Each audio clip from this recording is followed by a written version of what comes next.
चलते गोरखपुर मुख्यमंत्री योगी आदित्यनाथ संबोधित करें, क्या कुछ कह रहे सुनते हैं। ये है आज उत्तर प्रदेश का एक संदेश और उसी संदेश के साथ हम सब आगे बढ़ रहे हैं। उत्तर प्रदेश नए भारत का ही नया उत्तर प्रदेश है। हर एक क्षेत्र में आज सफलता की नित्य नए प्रतिमान स्थापित कर रहा है, नए मॉडल दिए जा रहे हैं। अभी व्यावसायिक शिक्षा मंत्री जो कह रहे थे कि टाटा टेक्नोलॉजीज के साथ मिलकर के 150 से अधिक आईटीआई, वर्ल्ड क्लास आईटीआई बनाने जा रहे हैं, जिसमें हम लोग न्यू कोर्सेज देंगे, जो न्यू एज कोर्सेज हैं, जो आज के परिप्रेक्ष्य में वैश्विक मानक के लोग सभी शर्तों को पूरा करते हों और हमारे नौजवान को उसके को बना सकते हैं।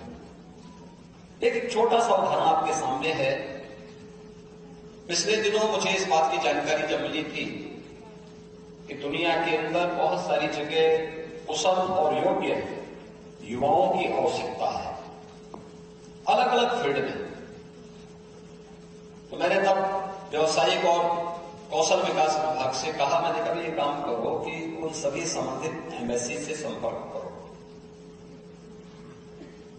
और विभाग ने इजराइल से, रूस से, जर्मनी के साथ और अन्य देशों के साथ संवाद स्थापित किया। जब उनसे संपर्क हुआ, संवाद हुआ, यद्यपि इजराइल की टीम जब आई तो पहले, क्योंकि यूपी के अंदर तो पहली बार इस प्रकार की टीमें आ रही थी, उनका अनुभव पहले बहुत अच्छा नहीं था अन्य जगहों पर। यूपी में जब आए, यूपी के नौजवानों के पोटेंशियल को और उनकी प्रतिभा को उन्होंने देखा। आए तो थे वह कि 1200 लोगों का चयन करेंगे, 5000 से अधिक लोगों का चयन करके देंगे।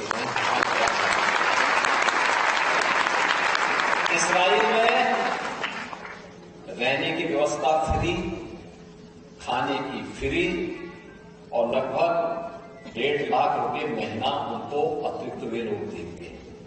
अब आप सोचिए, अगर कोई नौजवान आईटीआई करके या कोई स्किल डेवलपमेंट से संबंधित कोर्स को करके 1.5 लाख रुपए महीना बैठे बैठे कमा ले, तो क्या बुरा है क्या? 50,000 रुपए चलो उसका मान लें, उसका अपना स्वयं का खर्चा, 1 लाख रुपए तब भी बचेगा ना उसके परिवार के लिए। घर में खुशहाली आएगी ना, और केवल उसके घर में नहीं खुशहाली आएगी, पूरे गांव में आएगी, पूरे प्रदेश में खुशहाली आएगी, पूरे देश में खुशहाली आएगी। अगर 1-1 लाख रुपए यह मार्केट में लगना शुरू हो जाए, और अगर 1 करोड़ लोग इस प्रकार से लगा देंगे, 1 लाख करोड़ तो यही हो गया। कितनी बड़ी पूंजी आ जाएगी। और वह आज दुनिया की मांग है। जर्मनी मांग रहा है, अच्छे नर्सिंग के प्रोफेशनल्स मांग रहा है, अच्छे लोग चाहिए उन्हें, ट्रेन्ड मैन पावर चाहिए, नर्सिंग सेवा से जुड़े हुए लोग चाहिए। हमें ध्यान देना होगा। एक प्लेसमेंट सेल बना करके कैरियर काउंसलिंग की दृष्टि से उनके अवेयरनेस के लिए और उनकी काउंसलिंग के लिए, छात्रों की काउंसलिंग के लिए, युवाओं की काउंसलिंग के लिए, और फिर देश और दुनिया में कहां पे रोजगार है, अपने परंपरागत पाठ्यक्रम और कोर्सेज के साथ साथ अगर हम थोड़ा लैंग्वेज को भी उसके साथ जोड़ दें, जैसे जर्मनी में जाएंगे तो जर्मन लैंग्वेज जानना पड़ेगा। अब किसी नए नर्सिंग प्रोफेशनल्स को हम वहां भेजें तो वह थोड़ा उसको लैंग्वेज सीखने में 3 महीने 4 महीने का समय लगेगा। लेकिन अगर पाठ्यक्रम को प्रारंभ करते समय ही तय कर लेंगे कि भाई हमें 5000 नर्सिंग के प्रशिक्षुओं को वहां भेजना है, और उस समय हमने उनको जर्मन भाषा भी सिखा दी, तो एक साथ बेहतरीन पैकेज उन लोगों को वहां के लिए प्राप्त हो जाएगा। और वे प्रशिक्षु वहां जाएंगे तो अपनी सेवाएं भी पहले दिन से देना प्रारंभ कर देंगे। ऐसे ही मध्य पूर्व एशिया के देशों की स्थिति है, मध्य दक्षिण पूर्व एशिया के देशों की स्थिति है, अन्य देशों के अंदर भी इस प्रकार की मांग है। इजराइल ने जो मांग की और अभी फिर 5,000 से अधिक युवाओं को तो लोग चयन करके लेके गए हैं, अभी फिर आ रहे हैं। कैसा हम यूपी में ही अब फोकस करेंगे क्योंकि यहां पे अच्छे युवा मिल रहे हैं, दक्ष युवा मिल रहे हैं।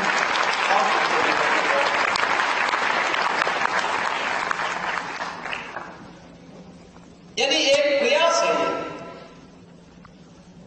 इसके लिए इंस्टीट्यूशन को भी जुड़ना पड़ेगा, इसके लिए विभाग को भी सक्रिय भूमिका के साथ आगे बढ़ना पड़ेगा और साथ साथ युवाओं को भी अपने को उस योग्य तैयार करना पड़ेगा। हमें लैंग्वेज सीखने में भी कोई परेशानी नहीं होनी चाहिए। जिस फील्ड में हम जा रहे हैं आज की डिमांड के अनुरूप उस प्रकार के कोर्सेज को हमें चयन करना चाहिए। इसके लिए संस्थाएं उनको मार्गदर्शन करें कि भाई देखो ये कोड हो चुका है, इसका समय चला चुका, टेक्नोलॉजी बदल चुकी है, अब ये नया आया है, इसको आप देखिए, इसमें जाइए, इसमें स्कोप मिलेगा। तो वह एक नई संभावना आपको उस फील्ड में आगे बढ़ने का एक अवसर प्रदान करेगी।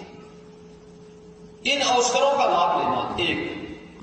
दूसरा है, मैंने बार बार इस बारे में कहा है, इंडस्ट्री इंस्टीट्यूशन को भी कहा है और लोकल एडमिनिस्ट्रेशन से मैं कहता हूं और शासन में मैंने कह रखा है, औद्योगिक विकास विभाग से मैंने कह रखा है कि भाई प्रदेश में 40 लाख करोड़ रुपए के निवेश के प्रस्ताव प्राप्त हुए हैं। 40 लाख करोड़, 40 लाख करोड़ का मतलब 1,10,000 युवाओं, 1 करोड़ 10 लाख युवाओं को सीधे सीधे नौकरी। अब हम इंडस्ट्री से बोले कि भाई आपकी रिक्वायरमेंट क्या है, और रिक्वायरमेंट के अनुसार हमारे ITI, हमारे पॉलिटेक्निक, हमारे टेक्निकल इंस्टीट्यूशन से जुड़े हुए जितने भी इंस्टीट्यूशन हैं, वे सभी कौशल विकास के जो केंद्र हैं, ये सभी उस प्रकार के ट्रेड और उस प्रकार के पाठ्यक्रम तैयार करके इंडस्ट्री को दे दें कि भाई ये देखो आपको चयन क्यों करना है, क्यों ट्रेनिंग दे रहे, ट्रेनिंग हम फ्री में आपको दे देते हैं, आप हमारे साथ साइन करिए, ये लो जो इनको आप लेकर के जाइए, वहां अपने यहां जॉब कीजिए। जॉब की गारंटी मिलनी चाहिए, सुरक्षा की गारंटी मिलनी चाहिए।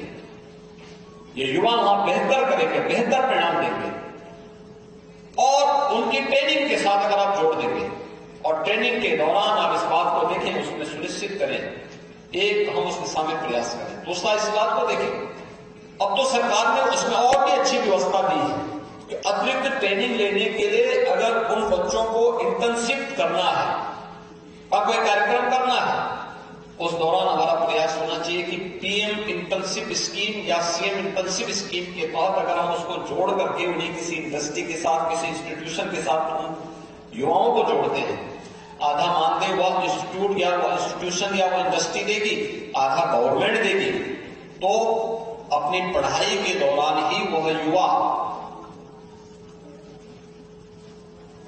अपने पैरों पर खड़ा होता हुआ दिखाई देगा, माँ बाप के खर्चे को बचाने में सफल हो जाएगा।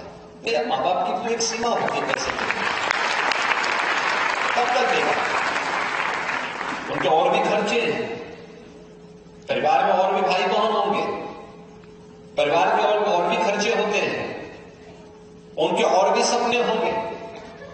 तो अगर पढ़ाई के दौरान ही वह अतिरिक्त कार्य करता है और इंटर्नशिप स्कीम के साथ जुड़ जाता है, तो कार्य के साथ साथ मानदेय भी मिलेगा, एक्सपीरियंस भी, सर्टिफिकेट मिलेगा और फिर उसकी नौकरी की गारंटी भी कहीं हो सकती है। तीसरा है, यूपी के अंदर जो देश के अंदर सबसे अच्छी संभावना वह है MSME की। हमारे पास 96 लाख यूनिट है, यानी 96 लाख यूनिट। अगर हम सबको बोलेंगे कि एक एक व्यक्ति को तुम्हें नौकरी देंगे तो 96 लाख नौकरी यही मिल जाएगी। यानी नौकरी की कमी यूपी में आज के दिन पे नहीं है। केवल इन 96 लाख यूनिट में इनको इनको मार्केट के साथ जोड़ना, टेक्नोलॉजी के साथ जोड़ना और साथ साथ इन्हें एक्सपोर्ट के लिए भी तैयार करना है। उसके लिए पैकेजिंग होनी चाहिए, प्रोडक्ट की डिमांड, उसके अनुरूप डिमांड के अनुसार प्रोडक्ट की सप्लाई की व्यवस्था हम कर सकें, यह भी कर सकेंगे। कितना बड़ा कार्य खड़ा हो सकता है। इसके साथ ही और भी कई कार्य हो सकते हैं, जैसे यहां पर मैं देख रहा था, हमारे यहां गोरखपुर के हमारे कुछ युवा मिले जिसमें उनको कारपेंटर के रूप में कुछ अच्छी कंपनियों ने हायर किया है, अच्छे पैकेज पे हायर किया है। आज उनके सर्टिफिकेट को जब यहां वितरित कर रहे थे तो हमारे गोरखपुर के सांसद रवि किशन शुक्ला तो एकदम चौंक रहे थे, कह रहे थे मैं फिल्मों में बेकार काम कर रहा हूं, मैं भी लेकिन अगर सीखा होता तो अच्छा पैकेज मिलेगा। चौंक रहे थे, कह रहे थे कि अच्छा पैकेज मिलता है बच्चों को, क्योंकि कह रहे थे जब मैं शुरू में फिल्मों में काम करने के लिए गया था तो किसी प्रकार से अपना गुजर बसर करता था, और ये नौजवान पहले चरण में ही इतना अच्छा पैकेज लेकर के आगे बढ़ गए। ये चीजें दिखती हैं कि जैसे कारपेंटर का काम है, सैलून का काम है, या फिर अन्य किसी भी फील्ड में पहले से परंपरागत जो हमारे कारीगर हैं, हस्तशिल्पी हैं, पैसे पीढ़ी दर पीढ़ी उस काम को करते आ रहे हैं। आज हम लोग उनकी प्रशिक्षण की भी व्यवस्था हमने की है। भारत सरकार पीएम विश्वकर्मा के रूप में और उत्तर प्रदेश सरकार विश्वकर्मा श्रम सम्मान के रूप में इस योजना को चलाती है। हम प्रशिक्षण भी देते हैं, टूल किट भी उपलब्ध कराते हैं, एक इंसेंटिव भी देते हैं। इसके अलावा हम लोग बहुत शीघ्र अपने युवा उद्यमियों के लिए जिन्होंने प्रशिक्षण लिया है उनके लिए इंटरेस्ट फ्री लोन भी देने जा रहे हैं, 5 लाख रुपए तक की पहले चरण में, फिर उसको 7.5 लाख करेंगे, फिर उसको आगे बढ़ाएंगे। अगर एक नौजवान जो अभी अकेले सैलून का काम करता है, कहीं दाढ़ी मूंछ बनाने का काम करता है, अगर उसको हम कोई सैलून बना करके दे दें तो स्वयं तो काम करेगा ही, साथ साथ और भी लोगों को काम दे सकता है, कई लोगों को काम दे सकता है, पैसा भी अच्छा मिलेगा और वह दूसरे लोगों को लिए भी आत्मस्वावलंबन का आधार बन सकता है। सरकार उसको पैसा देगी, सपोर्ट करेगी। ऐसे ही कोई कारपेंटर है, अच्छी टेक्नोलॉजी के साथ उसने जुड़ा है, अच्छा काम सीख लिया है, तो जगह जगह चौराहे पर बेचने की बजाय अगर उसने अपने शोरूम बना करके, एक शोरूम के बनाने में उसको जो भी खर्चा आता है वो बैंक से लोन ले, लोन की किस्त आसानी से चुका सके, इसके लिए सरकार उसको जितना भी उसमें इंटरेस्ट आता है उस इंटरेस्ट की भरपाई अगर सरकार कर रही है और व्यक्ति उसका निर्माण करके उस शोरूम के माध्यम से उसको बेच रहा है तो सुरक्षा भी रहेगी और साथ साथ अच्छा माल भी मिलेगा, तो लोग खरीदेंगे भी, उसकी बिक्री भी अच्छी होगी। तो अकेले तो अभी काम कर रहा था, अब अपने साथ 2, 4, 5 नए लोगों को भी जोड़ करके बेहतरीन प्रदर्शन कर सकता, अच्छा कमाएगा नहीं।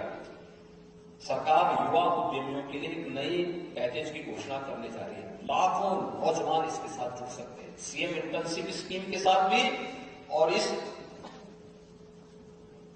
ब्याज मुक्त ऋण के इस अभियान के साथ भी जुड़ने के लिए बड़े कार्यक्रम को हम आगे बढ़ाने जा रहे हैं।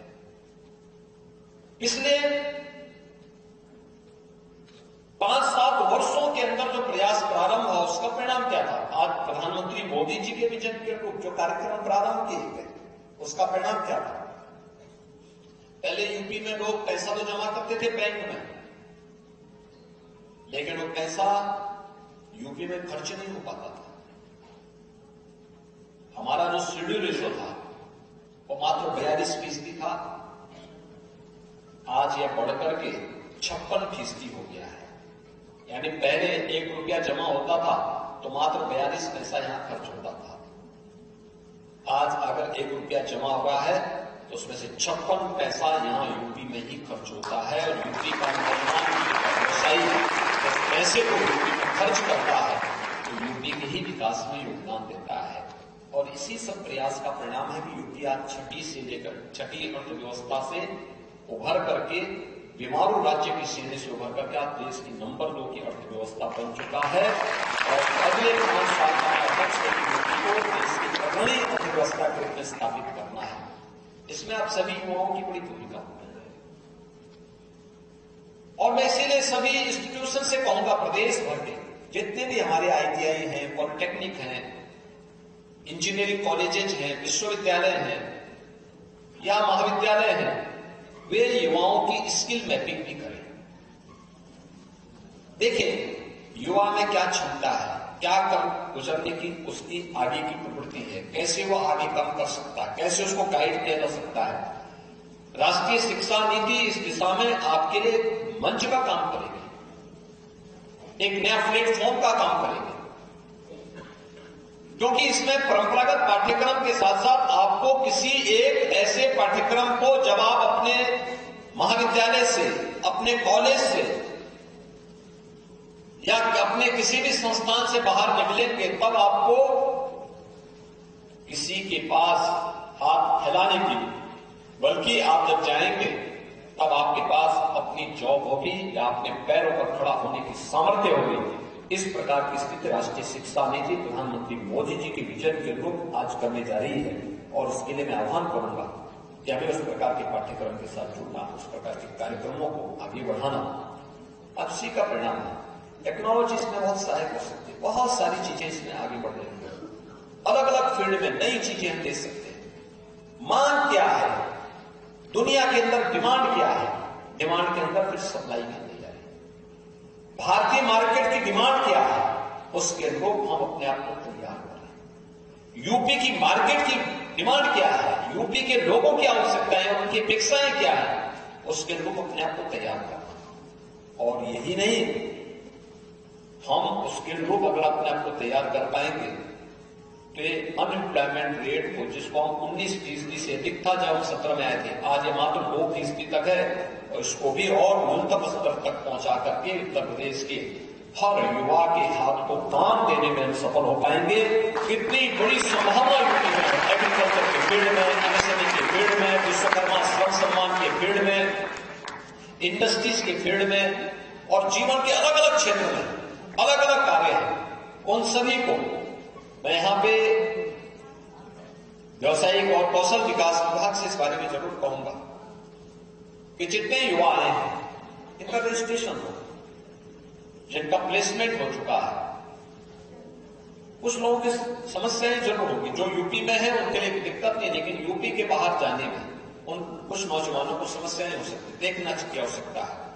उनके लोग यूपी में जॉब उनको प्राप्त हो सके, इनकी व्यवस्था। एक दूसरा, इंडस्ट्री के साथ एक कोलैबोरेशन करना कि ये जो यूथ जाएंगे जहां कार्य में जाते हैं, इनका एक रजिस्ट्रेशन आपके पास होना चाहिए। उनकी संतुष्टि के लेवल को पूछने की आवश्यकता है। जहां काम कर रहे हैं वहां पे उनको कोई शोषण न हो। ऐसा नहीं कि उनको किसी ने लेके गए, कहा कि हम देंगे 25,000 रुपया देंगे या 30,000 रुपया देंगे या 15,000 रुपया देंगे, लेकिन बाद में फिर वहां पे उतना पैसा नहीं दिया जा रहा है। ऐसी नौबत नहीं आनी चाहिए, इसको हम जरूर ध्यान में रखेंगे। और दूसरा, इस बात को देखेंगे कि उनके रहने की व्यवस्था, भारत सरकार ने भी स्कीम चलाई है, स्टेट गवर्नमेंट भी चला रही है कि जहां पे उद्योग है, जहां इंडस्ट्री है, जहां पे इंस्टीट्यूशन है, वहीं पर उन लोगों के रहने की व्यवस्था भी हो सकती हो, तो वहां पर हमें देना चाहिए। सुरक्षा का माहौल भी बनेगा और साथ साथ लोगों के आने जाने में कम समय खर्च होगा और वो लोग आसानी से अपने कार्य को आगे बढ़ाने में उन्हें मदद मिल पाएगी। उसमें हॉस्टल बनाने की, डॉमेट्रीज आदि बनाया करके इस कार्यक्रम को भी लोग आगे बढ़ा सकते हैं। सरकार की पॉलिसी का भी पार्ट है, सरकार इस मामले में इंसेंटिव भी उपलब्ध करा रही है। इस सभी कार्य अगर हम कर पाएंगे तो हमारे ढेर सारे युवा रोजगार के साथ जुड़ेंगे। इजराइल वाला मॉडल हम प्रभावी ढंग से आगे बढ़ाने का काम करें। दुनिया के तमाम देशों में मांग है, रसिया अलग मांग रहा है, जर्मनी की अंतर अलग डिमांड है, मॉरिशस भी मांग रहा है, तमाम देशों में इसकी मांग हो रही है। उन सब कार्यों के साथ हम जुड़ पाएंगे इस विश्वास के साथ, जिन युवाओं को आज यहां पर जॉब कार्ड, यहाँ पे नियुक्ति पत्र प्राप्त हुआ है, मैं उनको हृदय से बधाई देता हूं, उन सब के प्रति अपनी शुभकामनाएं देता हूं। जो लोग यहां पर आए वे अपना रजिस्ट्रेशन कराएं, उनका स्किल मैपिंग हो और स्किल मैपिंग करके उनको एनरोल करें और फिर उनको जहां कहीं उसके लायक कार्य हो वहां पर उनको कहीं न कहीं फिट करने की आवश्यकता है। आप सबके प्रति मेरी शुभकामनाएं, धन्यवाद, जय हिंद।